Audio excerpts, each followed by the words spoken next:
我是外版。我们人生的第一次年龄焦虑，好像都会来自于快满30岁那时候。好像是。对，那是我们第一次感觉到什么年龄焦虑。可是呢，据说挣扎个5年，也就是你35岁的时候，你就会放弃挣扎了。真的吗？你就会觉得啊，林心博赶快啊！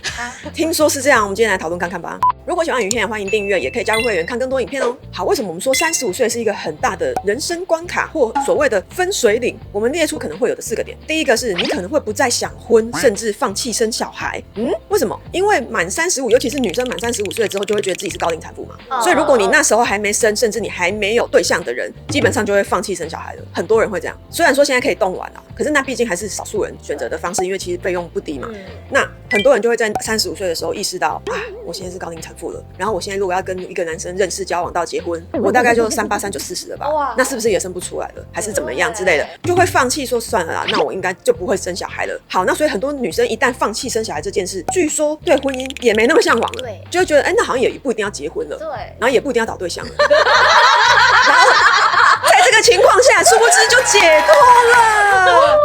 就有一种前面我都在汲汲营营追求什么，突然有一个松弛感真的，我的梦想是27岁结婚，然后过2年2人世界，然后呢30岁以前生小孩，还规划好那个。结果现在已经27结婚，先过2人世界2年，29岁怀孕生小孩第1胎，对，然后呢2年再第2胎，对，然后一个幸福美满的人生，所以大家都会规划在34岁前完成这一切，比较有力气啊。对啊，追小孩也追得动啊，怕收不回来。好，等一下，那你现在？我现在连男友都没有。所以人生不会照计划来，计划那么多干嘛？计划赶不上变化啊。对啊，放弃了。男生的话虽然比较没有所谓高龄产妇的问题，但是我有发现，如果男生真的如果开单身35年，或者是可能交往过1、2个，有一段很长的空窗期没有再找到对象的话，一旦35岁，好像也会有一种自我放弃的感觉，就觉得算了啦，不交女朋友了啦，不婚不生啊，幸福一生啊。好像也有男生会是这样子的。为什么啊？男生不是35岁正开始吗？就是正35岁才开始可能想要成家的心情而已，对不对？但是你刚刚讲的可能是交往很顺利的男生，我刚刚讲的是母胎单身35年的男生，他可能会觉得单身35年，我大概也不用交女朋友了。有些男生是这样子的，所以他也会在这个时候可能觉得就算了，没差啦。你刚刚讲的那个是就是正常，然后他到35会觉得，我是不是该考虑结婚？我是不是要生小孩？那我现在这个女朋友适合当老婆吗？不适合的话，我要换一个。那适合的话，好像是不是可以求婚的？男生可能是这样想，可是如果他是一直都没有对象，或者是交往了1、2个，然后不顺利，或一直遇到渣女啊，一直被骗啊，然后都没有遇到真感情的话，他也会放弃的啊。人的耐性也是有限的啊。男生也不是只有一种男生嘛，男生也有很多种男生啊，大家要互相理解一下啦。第2点是不再在乎他人的看法，其实这一点蛮好的啊。如果35岁就发生，算是解脱的很早因为有人一辈子都没有办法逃离他人的眼光跟评价里。然后我身边大概都是要40加、50加的那种人才会跟我说什么人生苦短啊，真不用那么在意别人眼光，不要活在别人的嘴里。35岁我觉得基本上好像还没逃脱这个，但如果你那么早就逃脱的话，算是很早就看开哦。不然其实25跟30以下蛮难做到不在乎别人的评论的吧。可是我现在30，我觉得我好像有点摸到那种不在乎人家眼光的边边了，因为我现在不在乎到就是跟我刚认识不久的朋友，他们都会说，你怎么跟之前不太一样？30，你才刚满30，你就开始有觉得你好像有变得比较不在意别人，比较开始可以做自己，是不是？对。你看我们到底，我们要30岁才开始做自己，我们前面都在干嘛？做给别人看的样子，对，活成就是父母想要的，我们社会认为女生该活的样子。对。所以满30的时候，你觉得其实有一点变了。我跟你讲，因为你是年轻人啊，刚好这个世代也比较推广说鼓励大家做自己的时代。像我40几，等于是找你一整轮嘛。10几年前的30就没有办法，因为10几年前的30社会不是这样的氛围，所以你30现在社会是这样的氛围，很 lucky。真的。对，就是大家的想法一定是越来越先进的嘛，越来越跟得上时代的嘛，所以现在的氛围有一股力量是鼓励女生可以做自己。不要再活在别人的框架里。那我希望男生也是啦，就是大家都可以找到你觉得自己怎么样比较舒服快乐，你就去过那样的日子吧。3是死心脱离原生家庭，什么意思？死心，这讲得很绝下定决心要离开吗？就终于下定决心要离开家里，是不是？不然本来都还住原生家庭，是不是？35才搬离家里，会不会有点晚？我有个朋友，他真的就是34、35的时候下定决心，而且刚好也存到一笔钱，然后可以去买房，存到钱，存到租房或买房的底气啦，才走得得了。不然的话，其实老实讲，如果你在六都生活，生活成本很高，你不管要租房子或买房子，你都要有一定年龄的积累嘛。不然你可能才刚出社会，真的是不依赖父母，好像蛮难的，对不对？对。所以如果跟原生家庭相处的不 OK， 也走不了，也只能先忍先。然后到了35左右，有一笔头期哦，或者是现在租房子没负担哦，才真的愿意离家就对了。所以35有可能是存到了可以离开原生家庭的一个底气。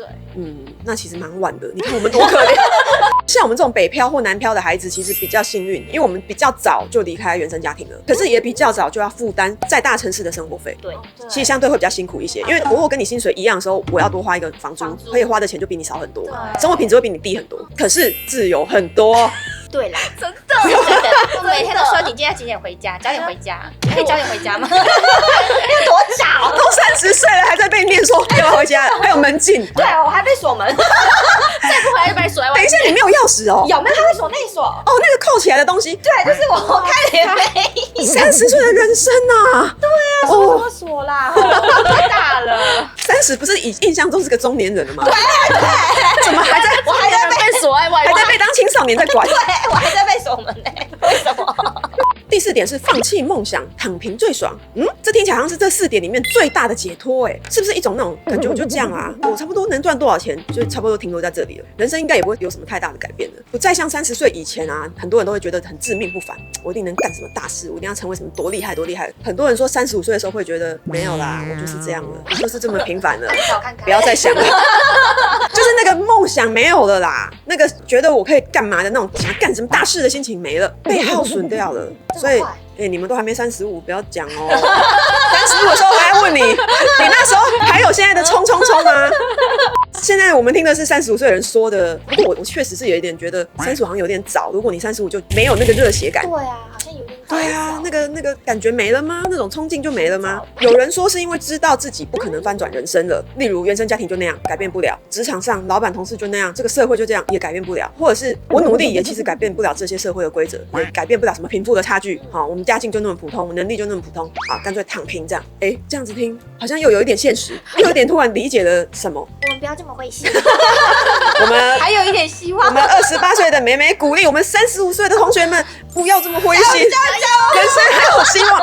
不是35真的还很年轻啦，我43了等一下，大家不要觉得魏老板你成功的很早，你当然这样讲，没有，我35的时候我什么都没有，我人生归零刚开始，因为我34岁才重新创业的，所以我很有资格讲35真的可以再开始。34、35的我就是一个失业的单亲妈妈，我可以，你应该也可以的，就不要这么早躺平，而且我觉得躺平是需要底气的。要躺得舒服，躺得平，我觉得这个不是容易的事情。我们应该要有足够底气再来躺。然后我25岁的时候也觉得30很老啊，然后我30的时候也觉得35很老啊，然后我35的时候也觉得40真的好老哦。我现在43，我觉得要50才算老。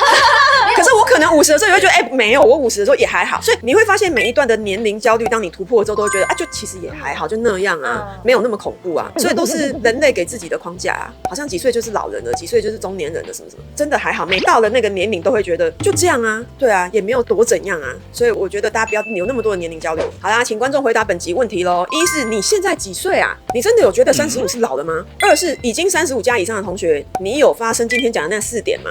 你有因为满35岁一个人生十字路口给他大转弯这样吗？对工作啊、恋爱啊、结婚生小孩啊，有完全不同的心情跟感觉吗？欢迎跟我们分享哦。本集我推荐这些会员影片，对什么年龄层的同学都很有帮助哦。我断交哪些朋友？这个是在讲友情的部分。离开有毒的职场，拜托不要灰心。那个职场如果有毒，你可以离开它。如何远离有毒的父母？如果父母有毒，自己要适当的保持距离，保护自己哦。如果喜欢影片，欢迎订阅，也可以加入会员看更多影片哦。